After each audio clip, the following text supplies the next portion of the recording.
ఆరోగ్యానికి అడ్రస్ మారింది. అవుట్ఫిట్ ధరిస్తున్నారా మరి? పూర్తి వివరాలకు చదవండి రేపటి సాక్షి దినపత్రిక.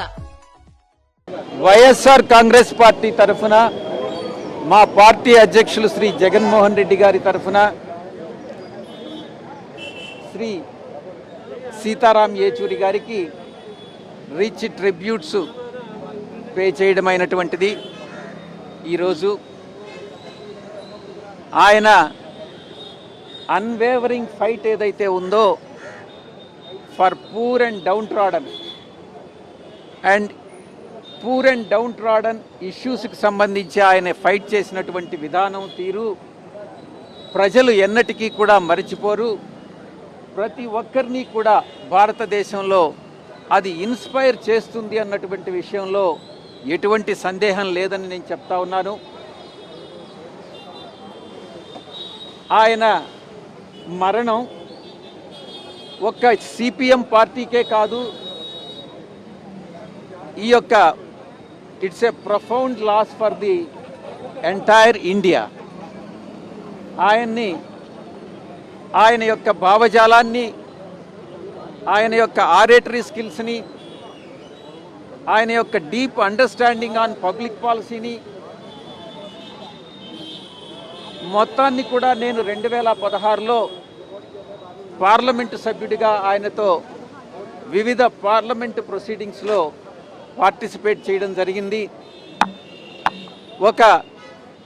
ఆయన తెలుగు రాష్ట్రం నుంచి, గోదావరి జిల్లాల నుంచి ఆయన మూలాలు ఉన్న నేపథ్యంలో ఆయన చెన్నైకి మైగ్రేట్ అయ్యి పేరెంట్స్ అక్కడ విద్యాభ్యాసం చేసుకుని ఢిల్లీకి షిఫ్ట్ అయ్యి ఆయన దేశానికి చేసినటువంటి సేవలు ఎన్నటికీ కూడా మరచిపోము.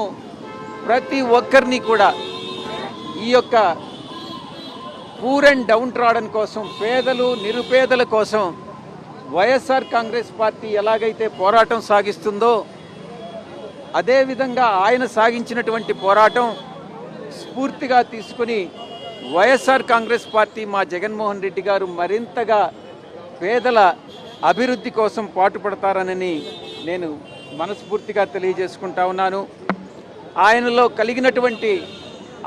ఉన్నటువంటి సెక్యులర్ భావాలు కానీ, మార్క్సిస్టు ఆయన భావజాలం కానీ, ఆ కమిట్మెంట్ కానీ, ఆయన కాంప్రమైజ్ కాకుండా ఆయన నమ్మిన సిద్ధాంతాలను ఏ రకంగా అయితే ఆచరించారో అవి నిజంగా చిరస్మరణీయమైనటువంటివి, చరిత్ర పుటల్లో నిలిచిపోతాయన్నటువంటి విషయంలో ఎటువంటి సందేహం లేదు అని నేను విన్నవించుకుంటా ఉన్నాను. ఇక ఆయన వ్యక్తం చేసేటటువంటి ఇష్యూస్ మీద, ప్రాబ్లమ్స్ మీద ఆయన వ్యక్తం చేసేటటువంటి భావజాలం నిజంగా చాలా క్లారిటీతో, స్పష్టతతో, ఆయన ఒక ఫోర్సుతో, ఆయన ఇన్సైట్ కానీ, పాలసీ మీద ఇన్సైట్ కానీ నిజంగా ఆయన నిలబడినటువంటి తీరు ముఖ్యంగా పేదల కోసం నిజంగా ఎన్నటికీ మర్చిపోలేము. వైఎస్ఆర్ కాంగ్రెస్ పార్టీని మాత్రమే కాదు, ప్రతి ఒక్కరిని కూడా, ప్రతి భారతీయుడిని కూడా అది ఇన్స్పైర్ చేస్తుందని మరొక్కసారి తెలియజేసుకుంటూ సెలవు తీసుకుంటా ఉన్నాను. ధన్యవాదాలు.